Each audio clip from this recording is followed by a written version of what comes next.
NAD plus কিভাবে এই প্রক্রিয়ায় কাজ করে? How does NAD plus act in this process? NAD plus এই প্রক্রিয়ায় একটি জারক হিসেবে কাজ করে। NAD plus act as an oxidising agent in this process. এটি পাইরুভেট ডিহাইড্রোজেনাস কমপ্লেক্স দ্বারা জারিত হয়ে এনএডিএইচ প্লাস এইচ প্লাস তৈরি করে, যা ইলেকট্রন ট্রান্সপোর্ট চেইনে ব্যবহৃত হয়। It is oxidized by the pyruvate dehydrogenase complex to form NADH plus H plus, which is used in the electron transport chain.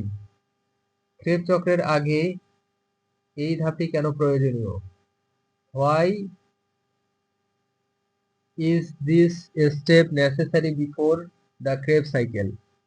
Crab চক্রের আগে এই ধাপটি প্রয়োজনীয় কারণ ক্রেব চক্রে প্রবেশ করার জন্য গ্লুকোজ থেকে তৈরি পাইরুভেটকে প্রথমে এসিটাইল কো এনজাইমে রূপান্তরিত করতে হয়।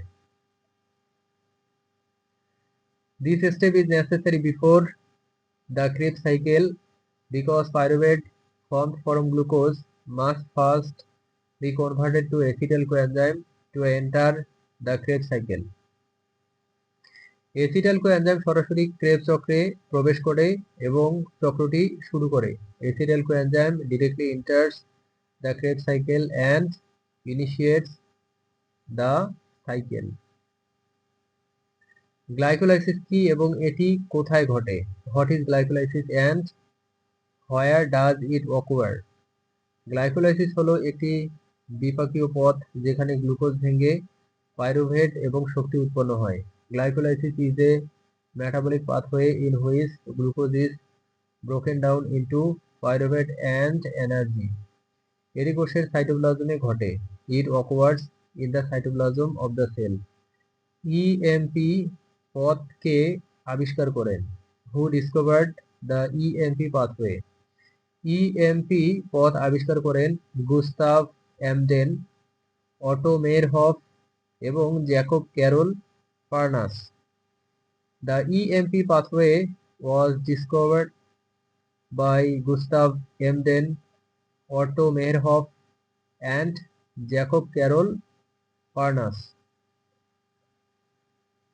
এই বিজ্ঞানীদের নামের প্রথম অক্ষর দিয়ে এই পথের নামকরণ করা হয়েছে। The pathway is named after the first letter of the scientist name. গ্লাইকোলাইসিসকে কেন শ্বসনের প্রাচীনতম পর্যায় হিসেবে বিবেচনা করা হয়? Why is glycolysis considered the oldest stage of respiration? গ্লাইকোলাইসিসকে শ্বসনের প্রাচীনতম পর্যায় হিসেবে বিবেচনা করা হয় কারণ এটি অক্সিজেন ছাড়াই ঘটতে পারে। Glycolysis is considered the oldest stage of respiration because it can occur without oxygen. পৃথিবীর আদিম পরিবেশে অক্সিজেনের অভাব ছিল, তাই ধারণা করা হয় যে এই প্রক্রিয়াটি প্রথম বিকশিত হয়েছিল। The Earth primitive environment lacked oxygen, so it is believed that this process developed first. গ্লাইকোলাইসিসের শেষ পণ্য কি? What is the end product of glycolysis? গ্লাইকোলাইসিসের শেষ পণ্য হলো pyruvate. The end product of glycolysis is pyruvate. এছাড়াও কিছু এটিপি এবং NADH উৎপন্ন হয়।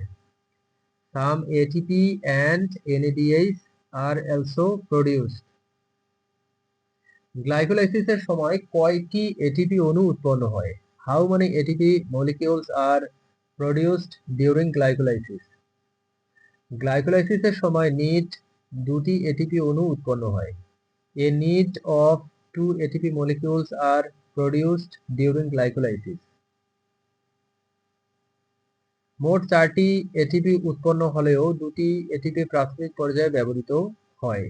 Although a total of 2 ATP are produced, 2 ATP are used in the initial stage.